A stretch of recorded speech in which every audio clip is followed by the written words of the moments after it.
Perfect. So we'll continue. As I said, the last topic that we did yesterday was input, right? And in input function, we actually read input from the user, right? So far we were doing programming where we gave values directly in the program. So, right, if you have to add two numbers, we said num1 equal to 55, num2 equal to 65, and then we say print sum is, and you said num1 plus num2, right? Now, when you create or when you run these programs, okay, so these values will remain 55 and 65, right? But we don't want to do that. We want user to input. We want user to maybe sometime input like different values, right? Up to them, whatever they want to enter. So how do you make situation like that? Okay. How do you make situation like that? So that's where input is used. Input is used to read value from the user. So I'm going to say enter first number, right? Now you can have input without, okay, without any value. So input can take 0, okay, and at max 1 parameter. So you give input nothing, okay, that even then it will be able to read. But what we discussed was if you do something like this, then in the output you don't know what to enter, right? And especially when you have multiple input, you don't know, should I be entering number here or name here, right? So it's always better that you give some hint.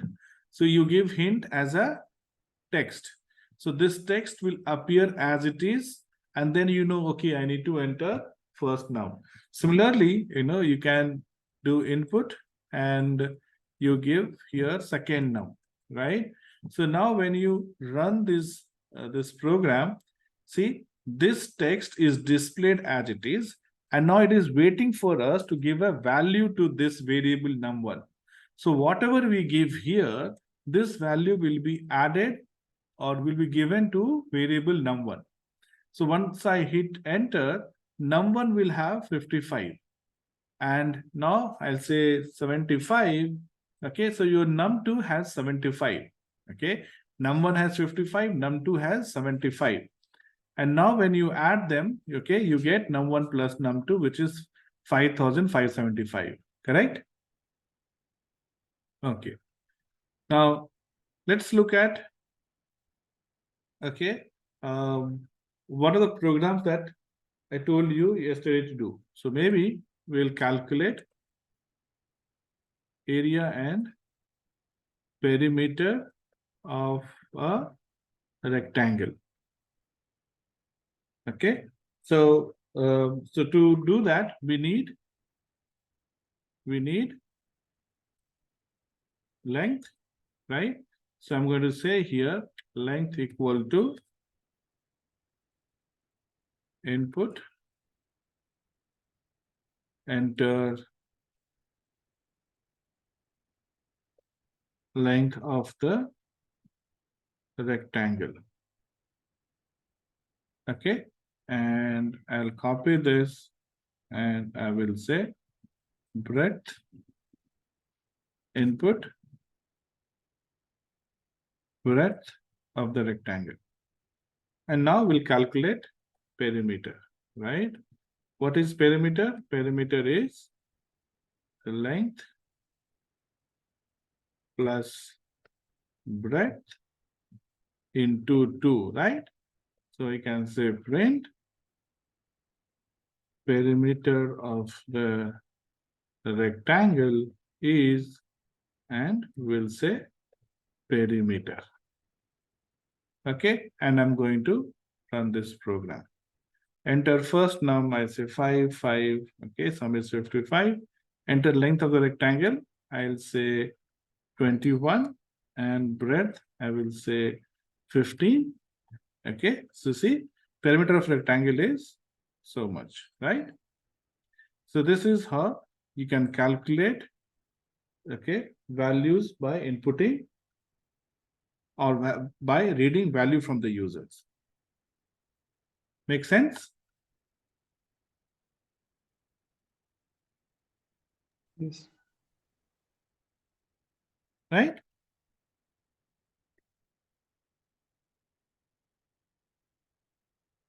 Is that correct? Yes, yes. The sum of 5 and 5 is 55, is it?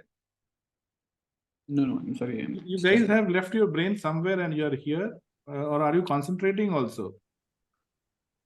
Yes. Please concentrate, no? Only 1 hour, no? Concentrate. Right?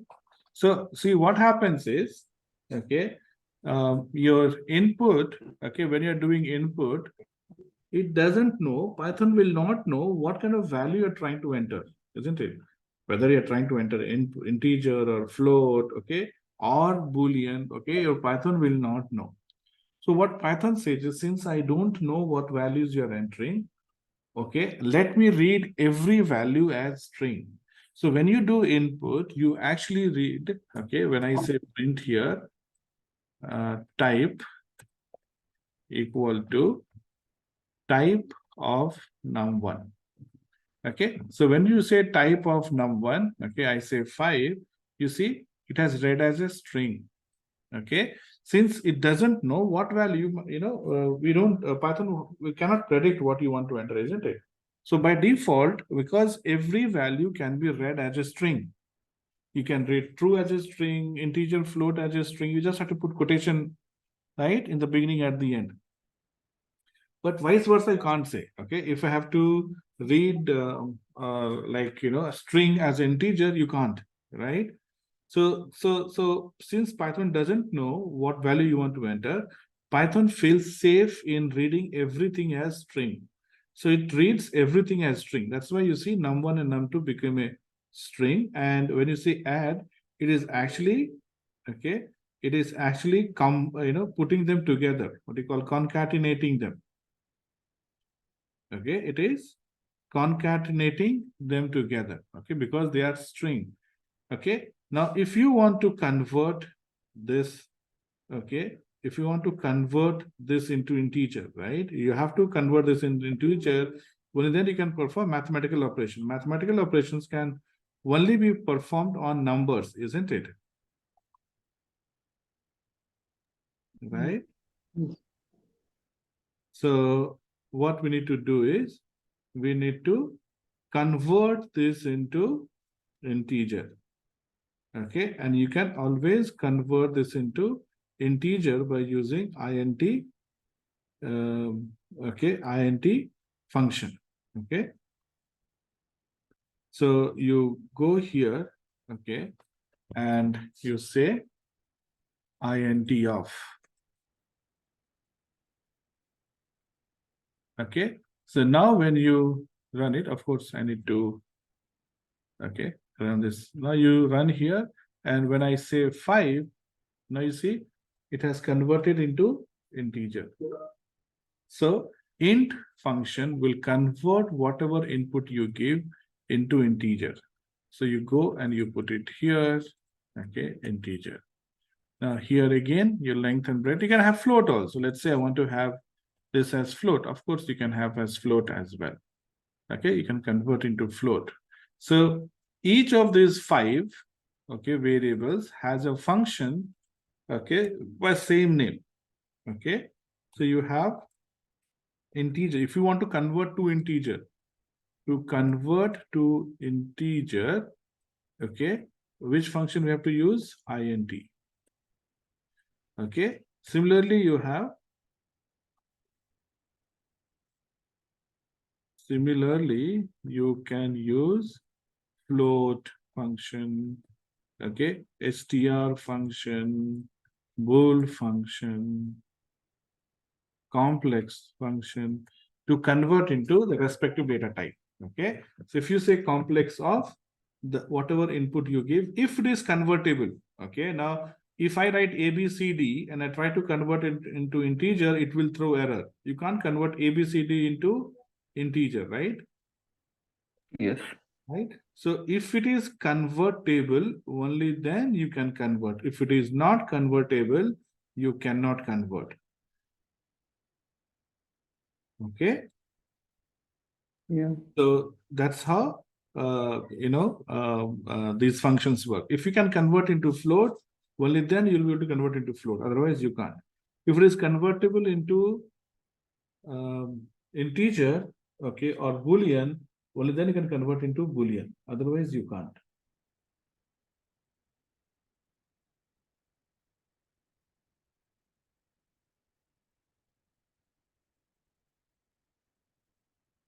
All right. Okay. So let's see this. In this case, okay. Now, if I run it, okay. Now,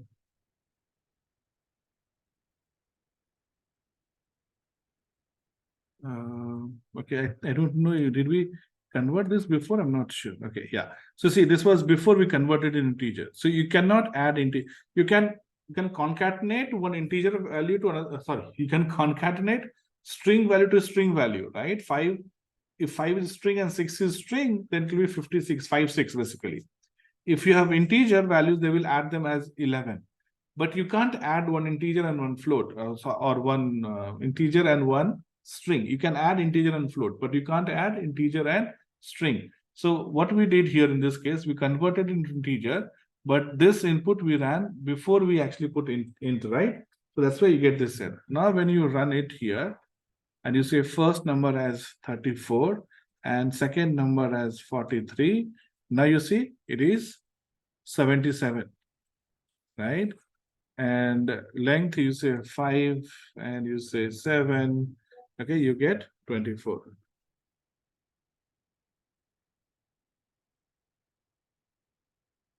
Make sense?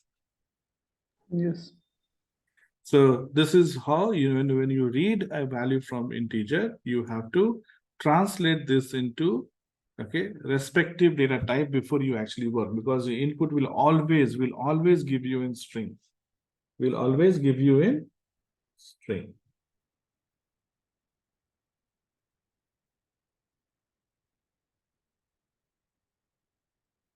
Cool. Okay. Yes. So this is about input. Now let's continue our discussion. We were talking about different operators. Now today our focus will be on using different operators. Okay. So we have seen multiplication, addition, right? And we will see some other operations that you can perform on. First, we'll look at integer, then we'll look at float. See, when you say integer, it means integer and float, okay? Then we'll talk about on Boolean, okay? And later, okay, we'll have a separate session on string. So string, just hold on, maybe next week sometime we will do. Before that, we'll do operators. And if time permits, we will get into conditions today, or Monday we will take up conditions and loops. Okay, so operators, then conditions, like how to handle if else, and then we will talk about loops. Okay, so that's the plan for next 2 to 3 days. Okay, first let's talk about operators. Operators are like addition is an operator. Okay, so operators are special they are what is it? They are operators which will give you certain operations, okay, which will allow us to perform certain operations. So operators allows us to perform operations. Like for example, if you have plus sign, plus allows us to perform addition, right? The cross that cross allows us to perform multiplication, isn't it? These are called operators. So there are different types of operators. First type of operators we'll talk about are called arithmetic. I think that's the spelling. Arithmetic operators. These are your numerical, okay, numbers, mathematical operators. So we will see what is plus, minus, into, division. These are things that you already know, right? Plus, minus, into, division. Then we'll talk about double star. Double star is power. So if I say 5 double star 2, it is 5 to the power 2, 25. Okay, so we'll talk about double star, then we'll talk about double division. Double division will only give us the integer part, not the decimal part. Single slash, okay, will give us with decimals. If I say 10 by 5, you get 2.0. Okay, but when you say 10 by 3, you double integer, right? 10 by 3, you get only 3. You don't get decimal part. We'll see that. And then last one we'll talk about here is modulo. Okay, it is called modulo. It's not percentage. We call it as mod or modulo. It gives you remainder, not percentage. Don't confuse this with percentage. This will not give you percentage. This will give you remainder. Okay. So let's see how these are, how these actually work. So I'll have num1 and I'll say 12. And let's have num2, which is 3. So now we can perform addition, num1 plus num2. Okay, and I'm going to copy this and repeat it for. So we have how many operators? 4 plus 3, 7, right? Let's repeat it 7 times. 1, 2, 3, 4. 4 plus 3, 6. So it is plus, minus, into, division. Okay, then we say double star. Then we say double division. And then we say modulo, percentage, right? Okay. Now when you run it, okay, oh, it's still running P1 program. Okay, so let me come back and run this by 18. Okay, so you see this. 12 plus 3, 15. 12 minus 3, 9. 12 into 3, 36.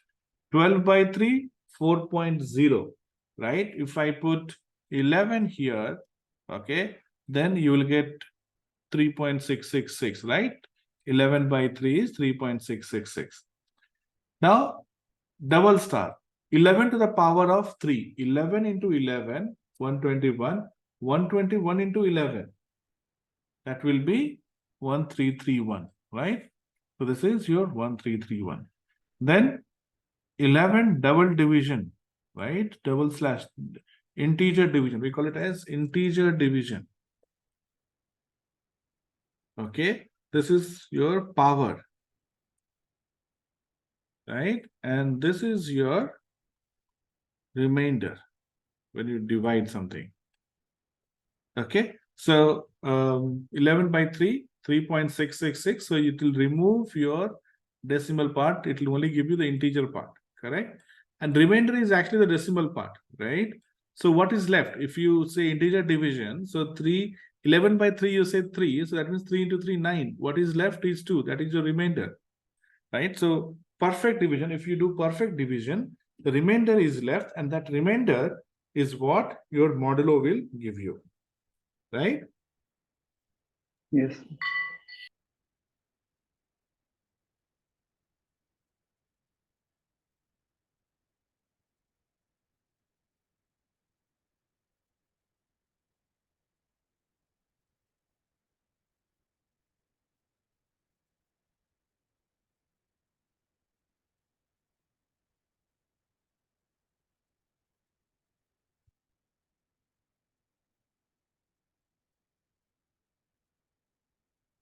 Okay.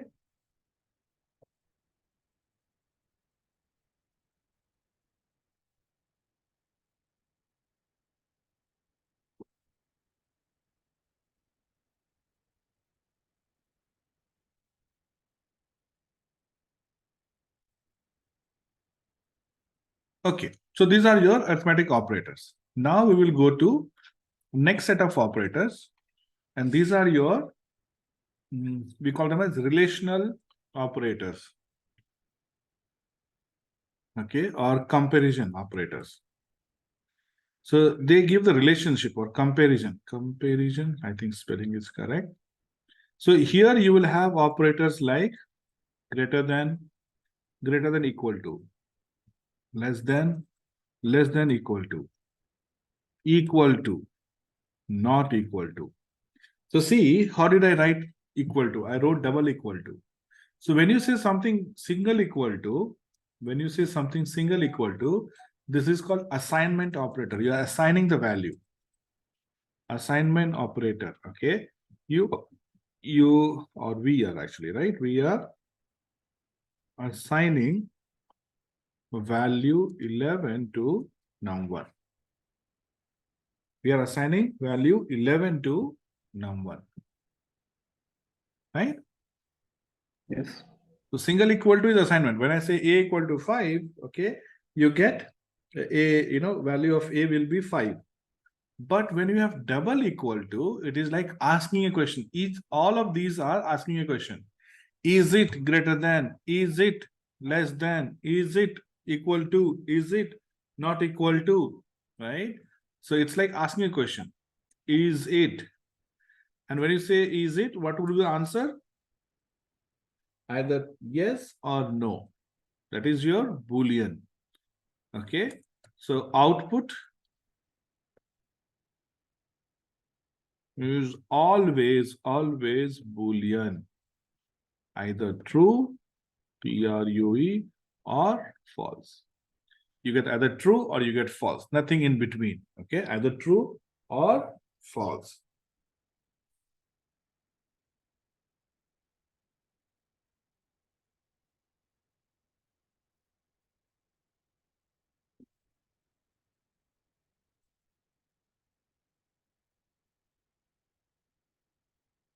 Okay.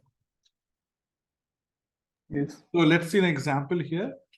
I'll take 3 values here. I will take num1, comma num2, comma num3 equal to 11, comma 9, comma 11. And this is what we saw yesterday also, that you can assign multiple variables in same line. So when I say num1, comma num2, comma num3 equal to, so I'm assigning these values to these variables, right? So it will always take value from left to right. Num1 will take value 11, num2 equal to value 9, and num3 equal to value 11.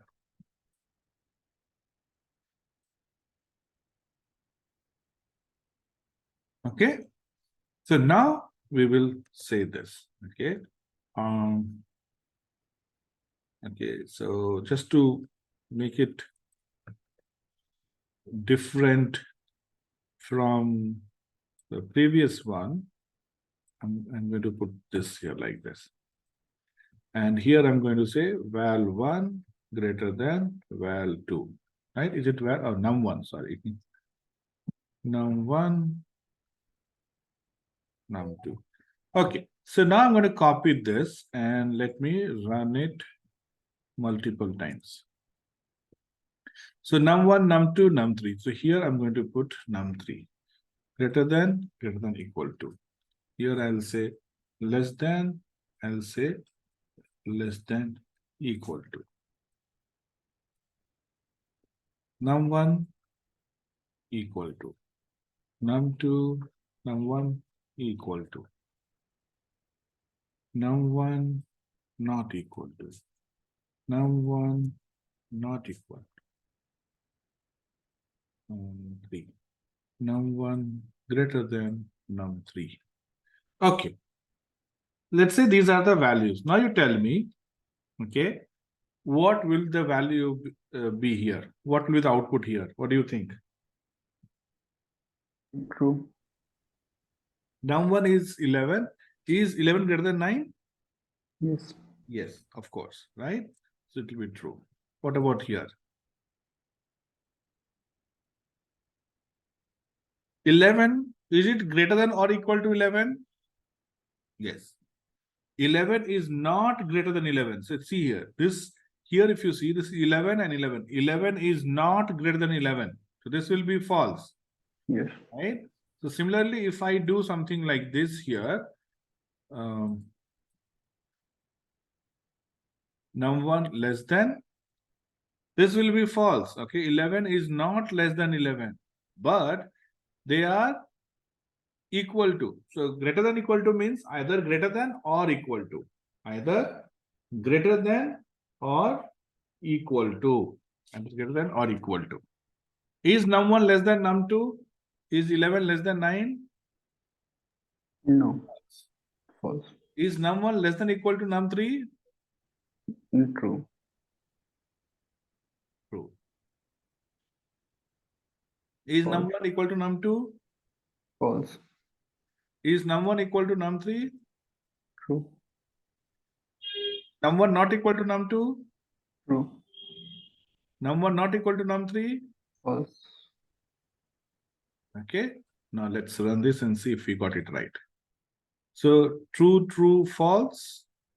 True, okay. True, true, false. True, true, false. True, false, true, true. True, false, true, true. Right? And then you have from bottom, 3 false and 2 trues. 3 false and 2 trues, right? So we got it right. So this is how you can compare two values. You can find the relationship between them or compare two values. That's why we call them relational operators or comparison operators. Okay, you can compare two values or check, okay, if value is, okay, greater or smaller. Make sense? yes, Okay. So this is your relational operator. And now what I'm going to do is I'm going to talk about next set of values or next set of operators. We call them as logical operators. Logical operators. It checks the logic. Okay. So here you have and or not. So here input and output are both bool values. So here we saw input could be numbers or text and output is always bool. In logical operators, your input and output both are bool, okay, boolean values. So, okay, this is how it goes, okay. Now, if I tell you that Rohit and Ishan will open the batting. Rohit and Ishan will open the batting. And actually, Rohit and, okay, Gil opened the batting. So this is my prediction, and this is actually what happened. Okay, this is what happened. So tell me, is my prediction correct or wrong here? wrong, My prediction is wrong. yes, So I will not win the money, right? So prediction is wrong. Now, actually, what happened? Okay. Next prediction, this is my prediction 1. Now I make another prediction, prediction 2. Okay. Rohit or Ishan will open the batting. So prediction 1 you said is wrong. What about prediction 2? right, Prediction 2? right, Correct? Correct means it is true. Here it's prediction 2. And here it is false. Now see, here I'm saying Rohit and Ishan. I'm taking responsibility for both. I'm saying I will do this and this. I'm going to do this and this. Now, when you say and, that means you are taking responsibility for both this and this, right? Or means you are not taking responsibility for both, you are taking responsibility for any one. So when I say we will have class on Saturday or Sunday, that means only one day, right? Okay. Now, if I say that we will have class on Saturday and Sunday, both Saturday and Sunday means both the days I'm talking about classes, right? So what happens is, okay, if I say Saturday or Sunday and I take both the days, even then I'm right. Okay. If I take only on Saturday, even then I'm right. If I take only on Sunday, even then I'm right. If I do not take any of the days, then I'm wrong. Okay. So what happens here, okay, and we call it a truth table. Most of you would have done it, or maybe Satvik, you will be doing it. Okay, table. So for and what happens? Okay, If your first statement is true and second is true, it is true. If first is true and second is false, then it is false. First is false and second is true, it is still false. And if it is false and false, we get false. Right? For and, both has to be true to be true.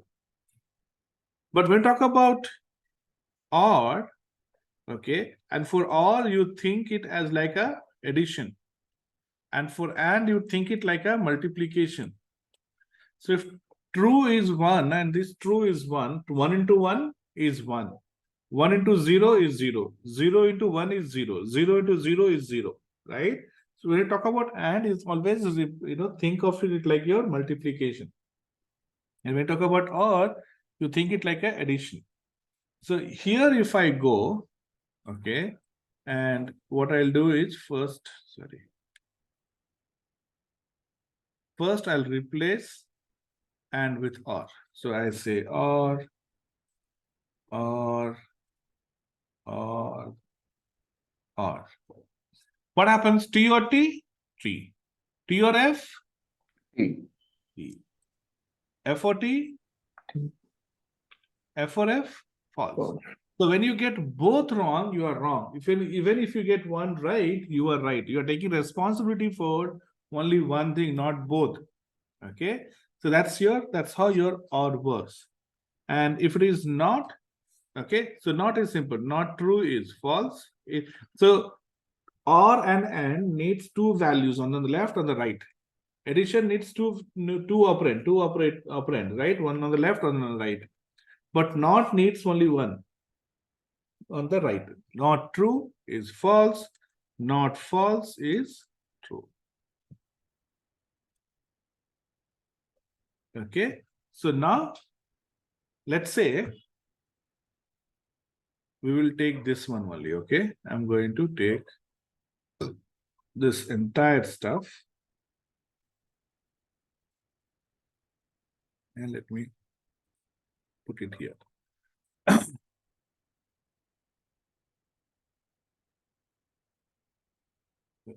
me just clean this.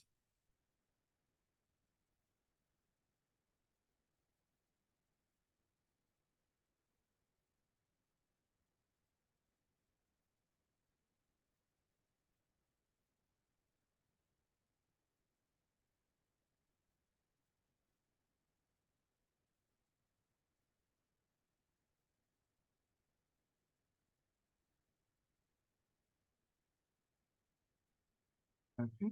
And what I'll do, okay, so I'm putting, so here you put and as small a and d, okay, in Python. I'll say and, I'll say or, I'll say again or, and I'll say and.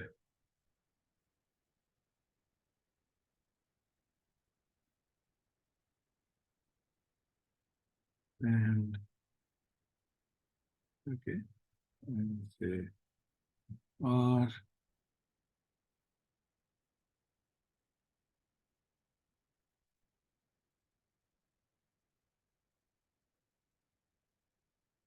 and here too, and say or. Okay, so let's say this is your question. Question is, okay, yeah.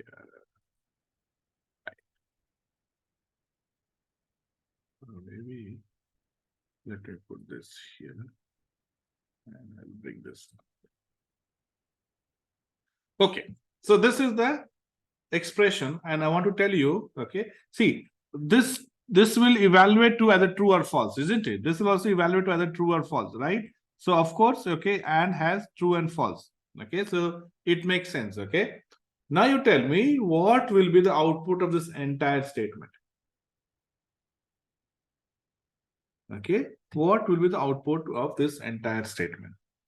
So we will have to, okay, solve step by step, and let's solve it step by step. We'll take same values.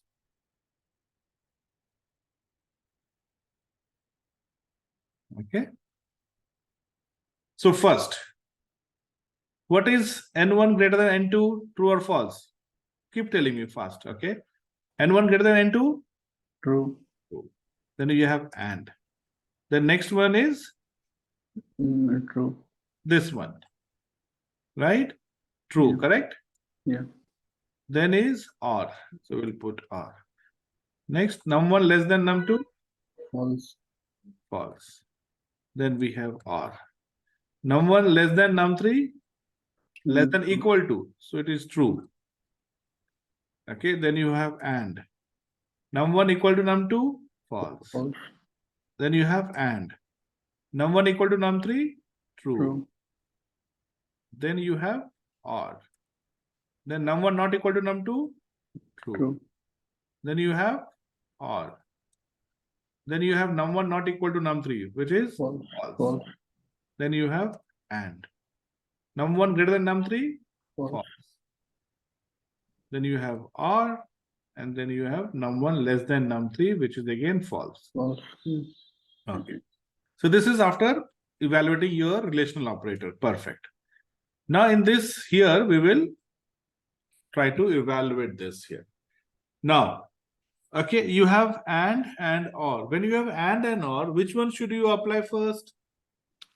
And. Because and is like multiplication. In Bodmer's rule, first you have multiplication. Yeah. Second, you have Yes. right? Yeah. Addition. Yes. So here too, you will have multiplication, which is and first.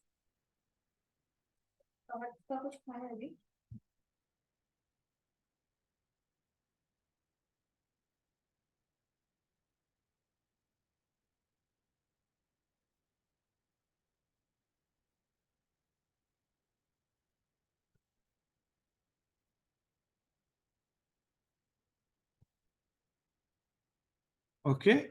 So first we have to solve and, correct? So we will solve and we will leave or like that. So T and T True. or as it is. So F or T as it is. Now you see or. Now you have and here. So and will take value on the left and on the right. So T and T, T and F. T and F is false. Now again you have, so this is and T, right? Yeah. That's how you get here. So this will evaluate to F. Now again you have this output is F. Now F and T. F and T is F. Yes. Right? So now you have or T or and now you have F and F. F and F Yeah. is F. Then you have or F. Right? Yes. Now we will do the last evaluation or evaluation. T or F? True. T or F? True. T or T? True. T or F? True. T or F? True. So when you run this, your output will be true. Yeah. So this is how your logical operators work.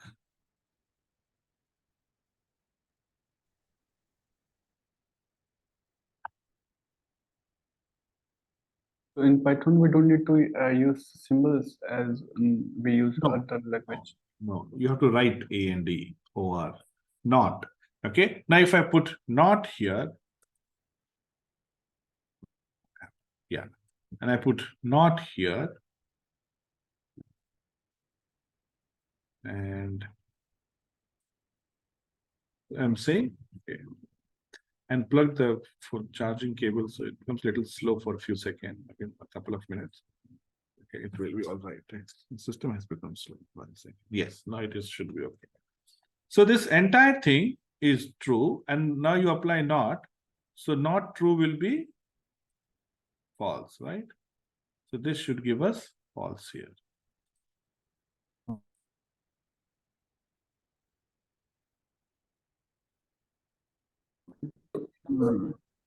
So what if we use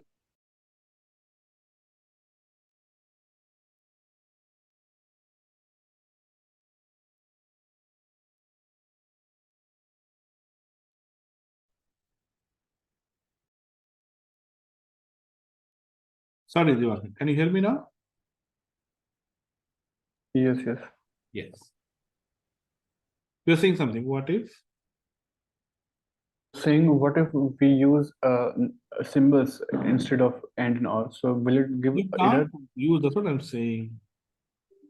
Yeah, Okay. yeah. So here you are supposed to use AND, NOT, okay, OR for Boolean operator or logical operator. Yeah. Right? Yes, yes. Okay. Now you have something called as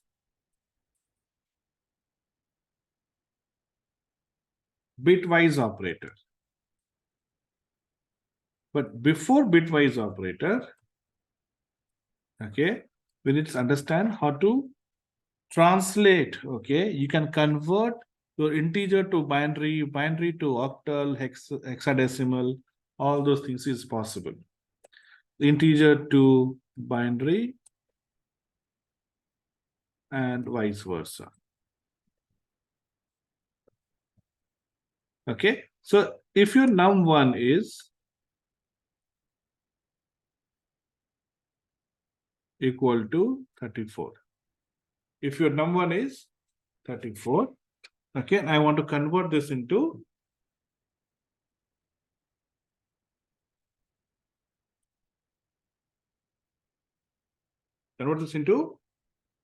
this is integer, right? Yes. And to convert to binary. So you simply say print binary of num1.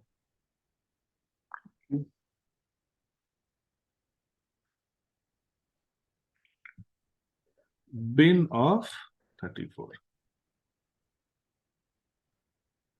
Okay, so binary number will always have 0b in front of the number. 0b indicates binary number. So binary variant of 34 is 1000010. 1000010. 1000010 is the binary value of 34. Now, if I write num2 as 0 small b, okay, 0 small b. So 0 small b indicates binary number. So 0 small b and you write 1000010. Now, if you print integer of num2 equal to int of num2. So see, you get 34. So when you do not put anything in front of a number, it is decimal number system, integer in decimal number system. You will have 0b in case of binary. You will have OCT, octal of 34. You will have hex, okay, hex is hexadecimal. Okay, so your octal of 34 will be 0 small o. 0 small o indicates octal. 0x indicates hexadecimal. Okay, so when you see 0 o, 0 small b, 0 small x, you know that it's not a decimal system, but it's a octal, hexa, or binary, depending upon what number or what character appears after 0.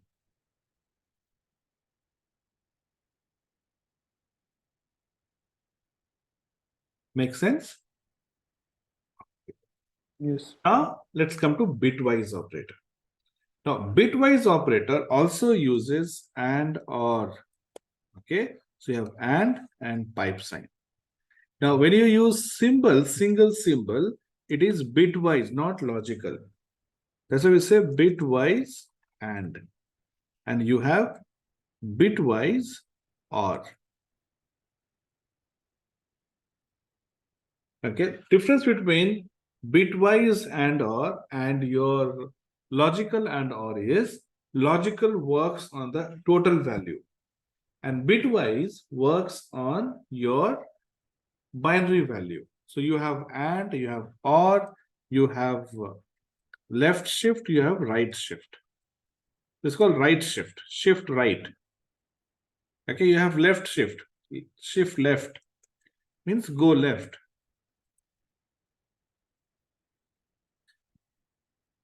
Okay, single greater than means greater than, relational operator. Double greater than means it is bitwise left shift. Okay, less than is relational. Double less than is right shift. Oh, I got it wrong. This is right direction, correct? For a second, I forgot which is my left hand. Okay, this is going right. Okay, this is you're going right. Okay, go right. And this is go left. Right, so this is your left shift, right shift, bitwise and AND. So now if I perform here, num1 equal to, let's say, 23 and num2 equal to 31.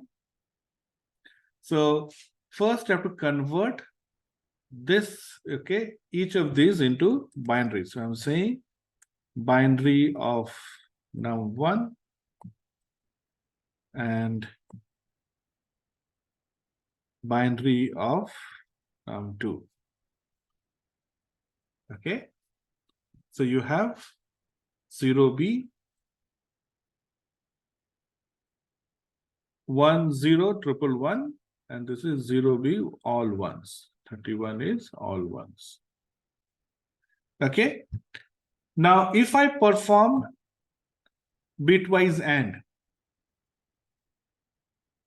if I perform bitwise AND, what happens?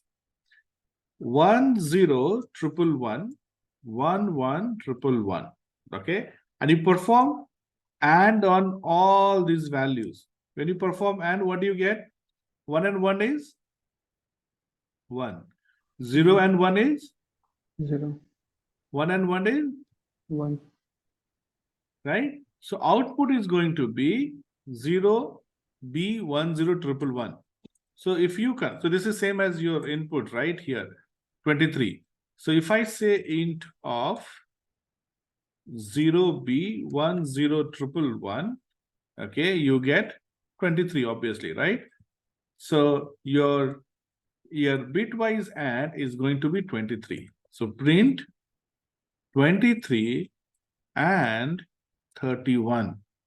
23 and 31 is going to be 23.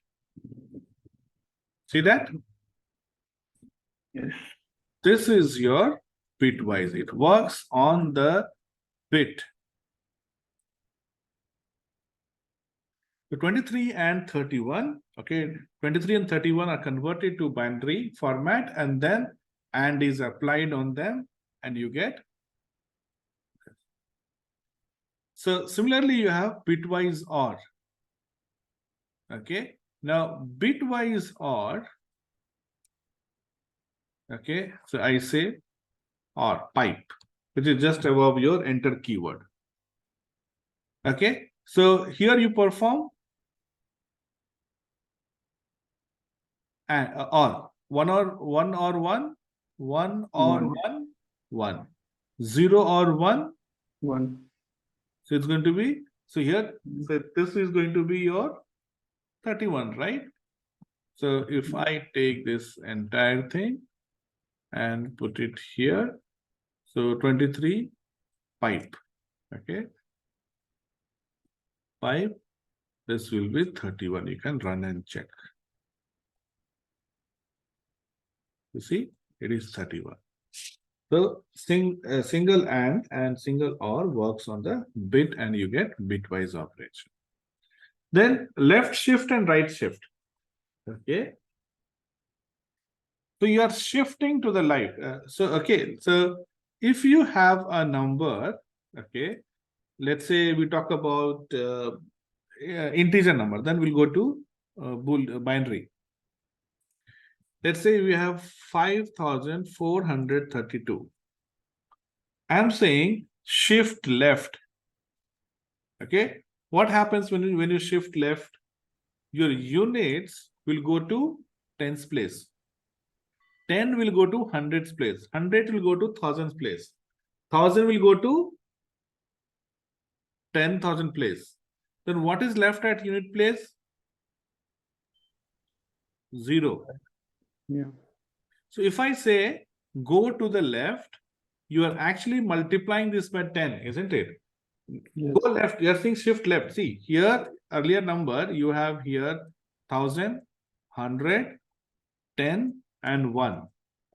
Ones, right? I'm saying shift left. Go left, go left. So 1 will go to 10, 10 will go to 100, 100 will go to 1000, 1000 will go to 10,000.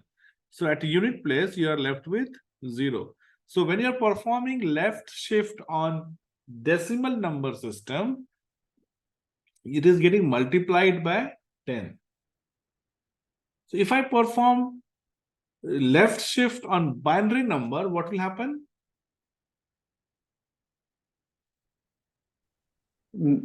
It will multiply by 2.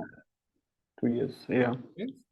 In decimal, it is multiplied by, okay. So, okay. Now, if I say here, print 23 left shift 2.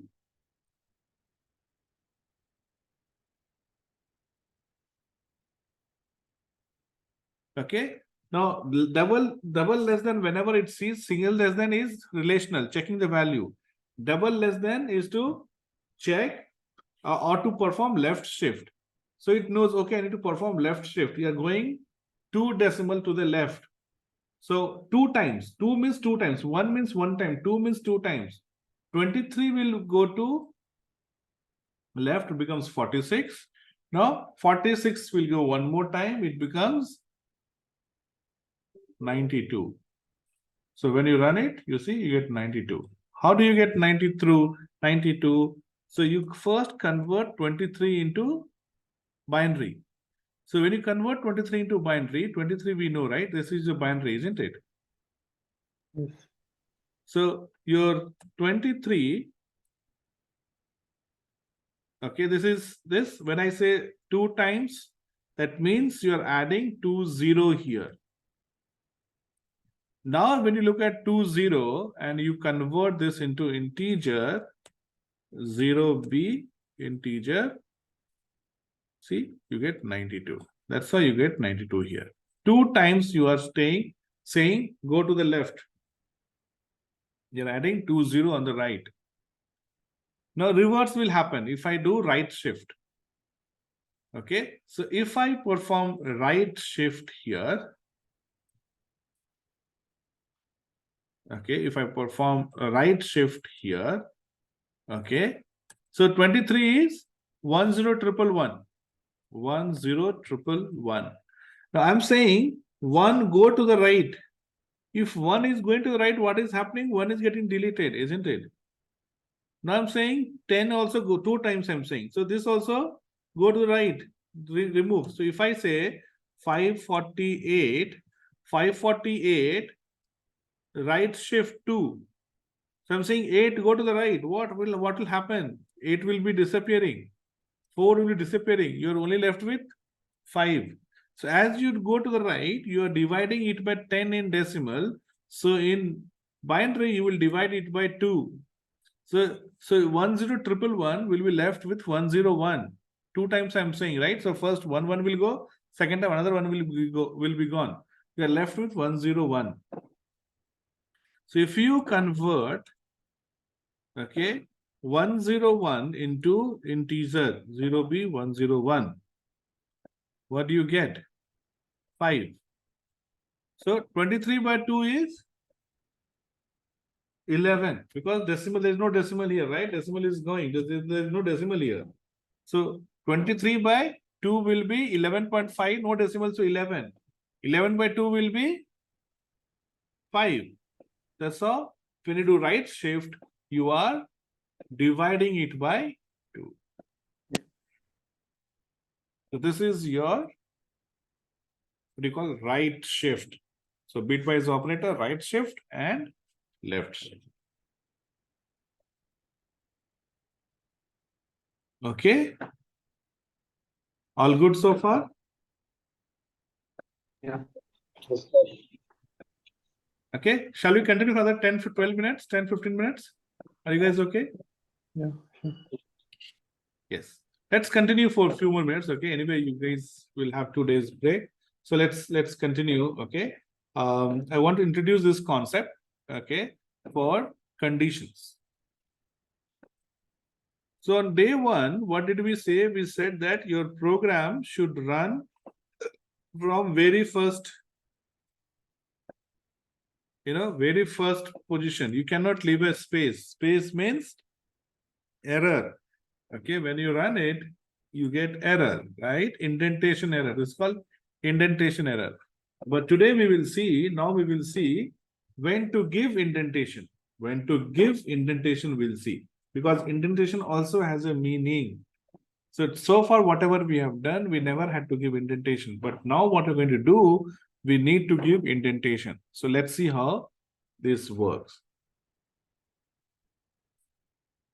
So, okay. Now, condition, right? See, we've been executed all the programs in a sequential manner.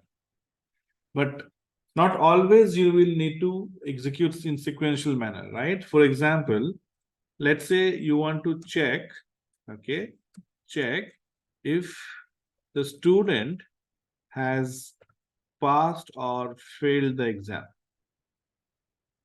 right? And then, you need to display message, okay, after checking student has passed or failed. So in this case, you will have to use print pass, and you also have to use print fail, right? For those who have failed, you will say fail, and those who have passed, you will say pass. So you have to use both print statement, but not both will be called, at the same time. Depending upon your average or whatever the condition is, right? Let's assume it's average. Okay, so condition is average should be greater than 40 to pass. If average has to be greater than 40 to pass, that means, okay, you have to check if the average is more than 40 or not. If it is more than, let's say, we'll say average greater than or equal to. So if average is 45, then this should be printed. If average is 35, this should be printed. Average is 75, this should be printed. Average is 25, this should be printed. Average is 85, this should be printed. Average is 32, this should be printed. Right? So depending upon the value, one of these will only be printed, not both. That's what I mean by condition. So you're checking a condition, and if it is red, you go. If it is, green, sorry. If it is red, you stop. If it is green, you go. You're checking the condition. Okay. When you're at a red light, you'll see, oh, red means I need to go. Oh, average more than 40, I need to print pass. Oh, average is 28, I need to print fail. So you're checking the condition. Okay. So conditions are checked in Python using if. So if command checks the condition in Python and most of the languages also, right? So it is so the syntax is, okay, syntax, I told you, syntax is like the grammar of the language. Syntax is you have if followed by condition followed by colon, if condition colon, then you give space, you give indentation, you give space here, and then you will say perform, okay, things when the condition is true. Okay, if condition, and then you say perform things, whatever you want to do when condition is true. Okay, so in this case, okay, so your if condition, okay, and we will see now that, if, like, there are 3 different forms of if. One condition is only when you have only one condition to look at. I want to print congratulations, let's say. I want to print congratulations when you pass and print nothing when you don't. Okay, so what I'll do, Okay, I'm going to delete this for now.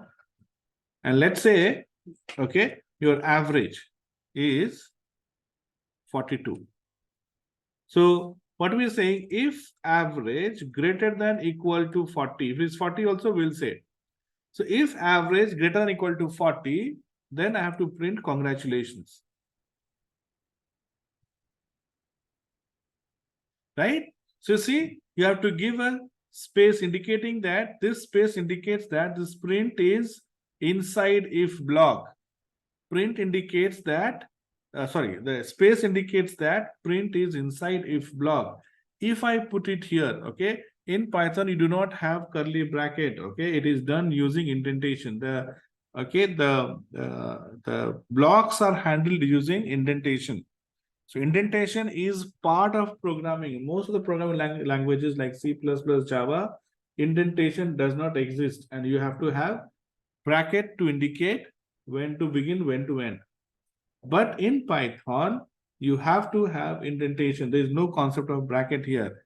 Indentation decides what is the context or where, which is the block. So if I put print here, it means I want to put print as part of main program. I want to print part of main program, main execution.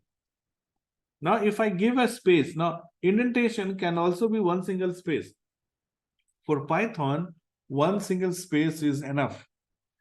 Okay, there is no restriction on how many spaces to give. Remember, there is no restriction. Python does not say how much space you need to give. You need to give at least one space to indicate that print belongs to if. Now, again, if you remember, when you have to write Word document, okay, you start from first, then, okay, so then you put bullet, then you put sub bullet point, right? When you say bullet, sub bullet, sub bullet, that means, okay, so what I'm trying to say is, you start from here, title, then you give bullet here, right? Subtitle, then you give one more, right? Something like, let's say O or something. So see, this indicates this is inside this, correct? And this indicates this is inside this. You're giving some space here, right? So that to indicate that this belongs here. Now, if I have to write something and if I have to give something below this, again, I have to say something like this one, or maybe I, comma, right? So it indicates that I belongs to O and this O belongs to star, isn't it? This is inner, inner, inner. Same concept here. You have to use space, space, space. How much space to give? There's no such right rule, correct? Here also there is no such rule. At least one space has to be there to indicate that print is inside if. At least one space. That's it. You don't have to give any fixed number of spaces. Okay, you give one space or you give 100 spaces, there is no restriction. But is, if you have multiple lines, okay, print, congratulations, print, you have passed or something, if I have to indicate. Now, these two print has to be for if average greater than 40. So the number of spaces that you give in the first, same number of spaces you have to give here, isn't it? So if I have to write here second part, right, I have to give same number of spaces, isn't it? First one, there is no restriction. But second one, you have to give same number of spaces, isn't it? Same thing happens in Python also. For first line, there is no restriction of how much space you give. But for second line, you have to give same number of spaces. Generally, we give a tab space. Okay. Generally, tab space is not too less. Sometimes if you give one or two spaces, your eye may not be able to catch there's a space or not, right? And you make computer will not make mistake. Python will not make mistake. We might make mistake. Okay. Python, if you give one space, it's also okay. They are happy. Python is happy. Okay. Python can read one single space, but our eyes sometimes may not, right? And we can get some wrong impression about the program. So that's why it is always good to give one space. One tab space. Tab, okay, space is not too less so that your eyes will not catch. Your eyes will definitely catch. And it's not too big that it will look awkward, right? So that's why we give one tab space. So now when you run this program, you see, congratulations, you have passed is printed because, okay, this is true. If it is true, only you will go here. This is like a door. Okay, you open the door and door open only, you'll be able to go in. Otherwise, you can't go in. So this is your first usage of if. If condition is true, you go in.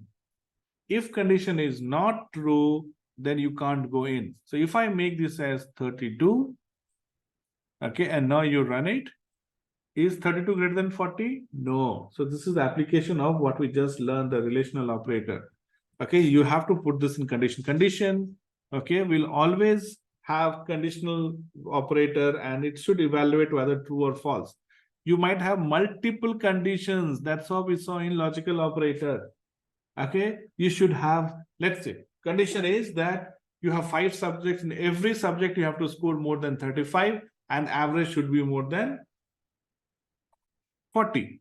Then you have to say subject 1 greater than equal to 35, subject 2 greater than equal and, right? Subject 1 greater than equal to 35 and subject 2 greater than equal to 35 and subject 3 greater than equal to 35 and subject 4 greater than equal to 35 and subject 5 greater than equal to 35 and average greater than equal to 40. You have to check all these conditions, right? All these conditions has to be true.